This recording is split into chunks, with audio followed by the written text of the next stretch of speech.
Now, here's the interesting part. So it starts off on page 34, and this is a May 5th, 2020 crime scene scenario final. So this is, I guess, a document that he had to write up. It's I guess, him breaking down what happens at a crime scene, and it's pretty eerie, but it tells you how much thought he put into what investigators would have done. And let's put on our I don't want to say psychic hats, but I said this a long time ago, and I use specific words on purpose. I said that Bryan Kohberger had been trained on uh, how not to take a crime scene with him, and how not to contaminate a crime scene. And I use specific words like that a long time ago for a specific reason, and I think today we're going to find out why. So here this is Bryan C. Kohberger for Professor Dave Sepp. This is CJ 361, May 5th, 2020, crime scene scenario final. Arriving at the crime scene, the first thing to be done is to block off the crime scene in order to avoid the crime scene contamination. So the first thing that this guy is talking about is contaminating a crime scene. And I said a long time ago that this guy knows how not to contaminate a crime scene. There is certain things that go into a when you're investigating a crime, that is the motive, means, and opportunity. You know, motive, this is, I don't think it's a big question mark. This guy clearly, I think his motive was more on the same lines of like BTK, the Night Stalker, Zodiac Killer, any of your name your serial killers. I think it was more along those lines than any type of vendetta or a personal attack against any of these specific victims. I don't think any of them did anything to him to trigger something like this. I think this was just something that, he was just a psycho, a serial offender in the making. I mean, remember, this was the first time he was on his own. Up until this point, he lived with mommy and daddy his entire life. So the first time he's on his own, within the first few months, he's having problems at work. And then he's being accused of committing a quadruple homicide. I mean, it is what it is. But the first thing that he talks about is how not to contaminate a crime scene. Like I said, avoiding contaminating a crime scene and taking the crime scene with you is something that you need to prepare for. All right, keeping people out of the scene minimizes evidence contamination, though many may be curious to see what occurred. The theory of transfer states with what we bring something with us, this crime scene, and take something away. And I remember saying specifically this. The theory of transfer states that we bring something with us to the crime scene and take something away, thus skewing the crime scene from the original state by contamination. This is because the original state of the crime scene was left by the criminal suspect. A lack of contamination allows the scene to be a snapshot in time. People to be kept out of the scene include unauthorized civilians and any more than other absolute minimum number of law enforcement agents and forensic crime professors, which is one of the reasons why I told you guys when it came to like the affidavit of Brett Payne and Blaker, one of them had to be informed later that there was a knife sheath underneath the body of a victim, and one of them saw it. We found out in documents that it was in fact Brett Payne, Detective Brett Payne was the person who actually discovered the actual knife during his examination of the crime scene. It's a small room. You're not going to have more people than you need in that small room. So from the vantage point of where the other officer was, he probably wasn't in there and could not see the knife. Now, I do know that the PCA says when viewed from the door, but it doesn't say that you can see the knife from the door. It says that the knife was on a certain location when viewed from the door. So it's two different things. It would be as if I were to tell somebody that if they were approaching my house from the left side of my house, if you're facing it from the front, if you're approaching it from the left side, the right side of where you're walking, that's the backyard. And so, I mean, to me, it's about a matter of perspective, not a matter of view. So it's stating that when you're standing from the door frame, or when you're standing from the door, the knife sheath was located on to the right of Maddie, which is an indication that she was probably on her side. She wasn't facing either up or down. She was probably on her side when she passed. So to Maddie's right side that's why you would put that description of where that location was. All righty. And, the description of the crime that he's investigating in this scenario for his final is weird too. It involves a woman whose life was taken in a similar fashion to how these murders had occurred, with a knife. And so let's continue this. It states here that I must call my immediate supervisor informed of the deceased white female who's approximately 35 years of age. Let's see. Officers who are not needed at the residence should ensure that the general area is searched for anything that stands out as well. This includes the area of a trailer park, which contains 62 trailers. So in this scenario, he's talking about that officers need to go out and canvass. So he's aware of canvassing and that this is how a crime scene should be investigated. And he's very detailed in this. I'm not going to read everything that he wrote in this because this would take, a bit. But this guy is extremely detailed in what is expected in a crime scene and how you would approach the crime scene and investigate it, which I think goes a long ways, as I was mentioning, the means aspect of this, right? I almost got away from that. The opportunity, the motive, and the means. The opportunity is, was he out and about at the specific time of the incident, or does he have an alibi? And the answer to that is he does not have an alibi. He was out and about, and he was in the area, so he had the opportunity to commit this crime.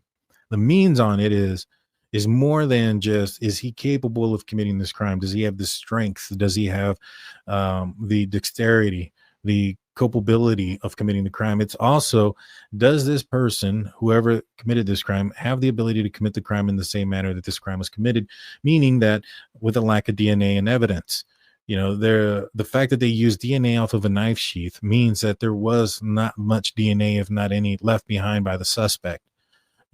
Now there is an argument that there is some DNA that potentially is underneath the fingernail of Madison Mogen, which is inconclusive at this time. The defense wants to have that thrown out. The state is saying, no, it's close enough to be of an inconclusive amount that it does not exclude Mr. Kohberger as potentially being the person who had left or whose DNA is underneath said fingernail. So there's going to be an argument of experts in that situation. However, outside of that, there's no hair, there's no blood, no semen, none of those things, because those would have been utilized instead of the touch DNA that was on the button of the knife sheath. Because they use that, we know that that's probably the strongest piece of evidence that they have as far as DNA goes, and it's single source and et cetera, et cetera. Somebody committed this crime without leaving DNA and all these other things behind. And it's not something that is usually accomplished by somebody who's on steroids, who's roid raging, or a drug cartel who doesn't care and is just trying to send a message, or a love drunk kid who's upset because his ex-girlfriend is moving away and is taking their dog with them. Those scenarios, there's usually other evidence. You have evidence, and he talks about it in his scenario here, that there's other evidence that usually is an indication of, like, for instance, a crime of passion. You'll have DNA in certain areas that you would expect, because in those moments, those type of moments are out of uncontrol. So you're not thinking about leaving DNA behind or hiding DNA or any of those type of things. And so you would expect to see certain evidence in certain areas for this crime to have been committed in the manner that they're supposing. And so if he's going into that much detail here, I mean, if he was planning out this murder, like many people believe and how he's charged, then he must have gone into even more detail, because this was his life on the line. Because he gets caught like he did, firing squad is what's going to end up taking care of him. I'll leave it with that, but the means is important. Who else had the means of pulling off a crime like this, leaving little DNA behind? It had to have been somebody well-trained, somebody who understood almost every aspect of an investigation. I said it a long time ago that he left the backsliding glass door open from the moment that he walked into that room or into that house, and he never touched it again. I said this over a year ago, and I was vindicated just a couple of weeks ago when we found out that Murphy was barking at the same time, that there may have been a struggle ensuing in Xana's room, meaning that Murphy had to have gone out of an open door to be able to bark outside, meaning that backsliding glass door was open the entire time. And the reason why you do that is because if he were to close it, so you open it, you touch it once, you close it, you touch it twice. You're running out. Now you're running. You've exerted yourself. You're sweaty. You've committed a quadruple homicide. Now you have to reach and touch the door a third time. This time you're sweaty and breathing heavy and all these other things. And so the likelihood of you getting your DNA on that door when you're going out is high. So that's why you leave it open. The trip that he took, that took an hour going south of Moscow instead of going straight to Pullman, was in efforts to elude that investigation as well. law enforcement is going to come in here and say, all right, we have this crime. We have 4 people whose lives were taken and somebody seen leaving at a high rate of speed. Give me the cameras for the cities nearby. All right, we got Pullman. How far is Pullman? Pullman's what, 10 miles away, 10 minutes away? All right, I want video from exactly 4:20 when this crime had occurred. I don't care if it's impossible for him to have zapped from here to there. I want it from 4:20, and I want it an hour from 4:20 to 5:20. Well, he didn't go back in until almost 5:40, right? Now, why do you think that is? Now it makes sense, right? You take this long trip because, well, detectives have how many tips at this time? How many videos are they canvassing in the area, and what are they looking for? They're looking for so much. They don't have time to sit and look at every city all day to see if a vehicle pulls in. They're going to look for specific times relative to when the crime had occurred and then move on. And so the mere fact that he drove by there at 5:36 a.m. should be an indication that this guy was knowledgeable to the point where he knew that, hey, they're going to be checking probably up to an hour. I have to take an hour to get home, more than an hour. So that way I'm not caught on camera, because they're not just going to check Pullman. They're going to check Bigsby. They're going to check Uptown or Utown or Coeur d'Alene. They're going to check all the cities in that Spokane, Washington. All right, it takes an hour. I want video 30 minutes after the murders to an hour after the murders of Spokane to see what's going on for that time frame. Depending on how far you are is going to determine how when you're going to get those videos, and to determine to see if your suspect fled that town in that direction. And if we remember correctly, Moscow Police Department did not travel outside of Moscow until after the video or the image of the white Elantra that was taken off of that gas station that was connected to a highway that led out of town. After that, they started going to out of town and searching for gas station videos in different cities. That's when we first started hearing about that. That told me then, back then, that they didn't have images of him leaving town, which means, and now that we see how much effort he puts into this crime scene, he probably put a lot of effort into getting away with the crime too, which is why there's no surprise there's no DNA in the car. He probably dextered the crap out of it. Well, anyways, for him to go into all this detail like that, he would have had to have planned out a route that would have gotten him, had a less chance of him being caught on camera, on good cameras. And what I mean by good cameras, I'm talking about state issued or state monitored cameras, not Ring devices or personal security devices. Those devices typically don't have the same capability and resolution that state cameras and city municipal cameras have on traffic cameras and stuff like that. So you would have probably have planned that out completely as well. But this just to go into effect of how detailed this guy was. The equipment I have on hand for the investigation. Now, this is important because remember, he does not want to contaminate a crime scene. So this is the equipment that he would take into a crime scene with him. And part of his equipment is to ensure that he doesn't contaminate it. So he has a 35 millimeter camera and digital camera capable of videotaping with an adequate supply of film and power. Latent fingerprint equipment, gloves to protect the scene from contamination. This will eliminate that I avoid leaving my latent fingerprints. Protective clothing, where he's going to need boot covers, eyewear, fiber-free overalls, face masks, hairnets, gowns, and anything that will prevent me from contaminating the scene with things I bring in with me. Things I bring in with me. I believe those were the exact words I used, that he didn't want to contaminate, that he was taught and studied how not to contaminate the crime scene with things that he's going to bring with him, and how not to take a crime scene with him. Now, those two things were important. Maybe I had access to something like this before. I don't know.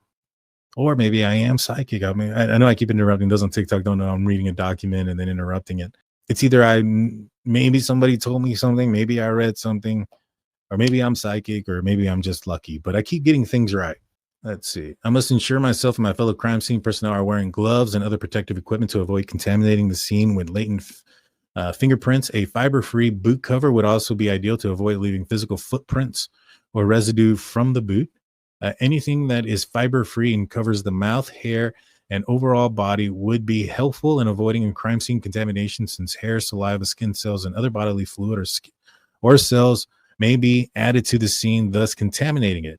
Fibers can be left via the theory of exchange and would contaminate the crime scene from its initial state as the offender left it. So contaminating a crime scene was something that he really took priority over. I mean, he's talked about wearing protective gear, I think twice now, maybe 3 times.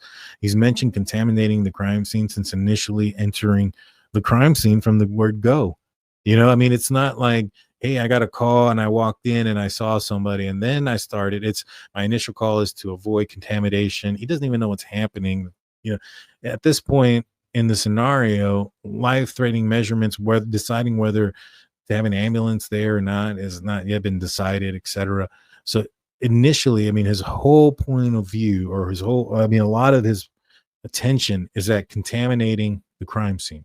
Even if we can't assume, so let's continue, there was an offender despite seeming obvious prevention contamination, it is an important way to ensure integrity of the investigation and evidence. We should always treat the crime scene as if there is indeed a criminal homicide, as to not miss out on important details. That is how the crime scene is being handled. First thing for me to do is take coordinated series of crime scene photos with a digital photography device, 35mm camera, from a natural point of view. And this just goes into how detailed he is. These photos must be taken prior to movement of any object of the crime scene to ensure that the photo captures the scene as the offender left it. But right here, then he goes, the next photos of the specific room should be taken with special attention to the living room in which the deceased woman was found. The body and physical evidence to take a picture prior to collection of forensic services of a criminal investigator includes the deceased woman in the living room, who should be photographed under adequate lighting from a long view. Specific shots should be focused on the evidence of harm on her body and clothing, the bruises on her face and the marks on her neck, the bloody shirt, and the other signs of post-mortem lividity should be photographed and taped without moving the victim. A measurement marker should be placed next to her. This will show if an offender moved the woman as to manipulate the crime scene. Does she have defensive wounds? Are there hesitation marks on her related to the knife? Are there multiple stab wounds? I mean, the guy wasn't a psycho. He would be very meticulous at this, at being an investigator. But that's what I think aided him in his efforts to get away with this crime. I mean, from all indications was that Moscow Police Department had no clue who this guy was until December 19th, when his name came up through the IGG. And had he not left the knife sheath behind, as dumb and as stupid as the mistakes that he made, I think he would have maybe gotten away with it. And people saying leaving the knife sheath isn't consistent. I think I see that Myra Foster. I'm not 100% sure what you're referring to, but like, if you're saying that this guy was smart and he was this meticulous, leaving the knife sheath doesn't make sense. Again, as I mentioned before, his behaviors around 4 a.m. after the DoorDash delivery was made shows somebody making mistakes, somebody that is nervous. It's, he can't even park. He's having struggles driving. He hits the horn. He has to stop and think about things. Then he does another back turnaround. I mean, there's a lot of things that he's doing in that moment. He hasn't even gotten into the house. Yes, I mean, in this scenario here, I mean, it doesn't matter how much he trained or how much he planned for this. Planning and training and doing are two different things. And making mistakes, is part of human nature. He was intelligent. He wasn't perfect. He wasn't a god. He made mistakes. He made many of them. He made so many. I'm surprised people are shocked that he got caught. And they seem to be piling up and continue to pile up. Here's some interesting stuff, though, right? Because remember, early on in the investigation, or not in the investigation, but early on when Bryan Kohberger was arrested, some people started coming out, and one of the persons that came out, I think, was a neighbor who stated that he had a conversation with Bryan about the murders, and this was way early on, before anybody knew anything, and that Bryan Kohberger had mentioned something to the effect that the crime appears to be a crime of passion. We had Kaylee, who was out of a relationship, and Steve mentioning early on that the injuries don't match, and my assumption is that the injuries to Kaylee were more ferocious. My suspicion is because Madison was attacked first. Kaylee woke up. She was in the same bed. And, he didn't have the privilege, so to speak, to attack Kaylee. I hate to say it that way. You have the privilege of surprise, right? She was awake. She was alert already to a certain extent, or she was waking up. She wasn't asleep. So the surprise attack there wasn't necessarily the same. So he had to have acted fast. So my assumption is it's the ferocity of the injuries is what's different, but I honestly do not know. But he mentioned that it was a crime of passion back early on. And I wonder if maybe perhaps he made things appear to be that way. And he kind of goes over in this document of some things to look for when it's a domestic violence type of situation. And I wonder if he may have done something to make it appear as if that be the case. I know there's been rumors and speculation that maybe perhaps there was more than just the knife. Maybe maybe a punching or strangulation may have been involved. I don't know. I've not asked any of the victims' family members about the injuries to their loved ones, and I won't ask like that. I may ask Steve, later on, like, hey, what did you mean by the injuries weren't the same? I'm not going to ask him to go into detail about the injuries of his daughter. That's not right.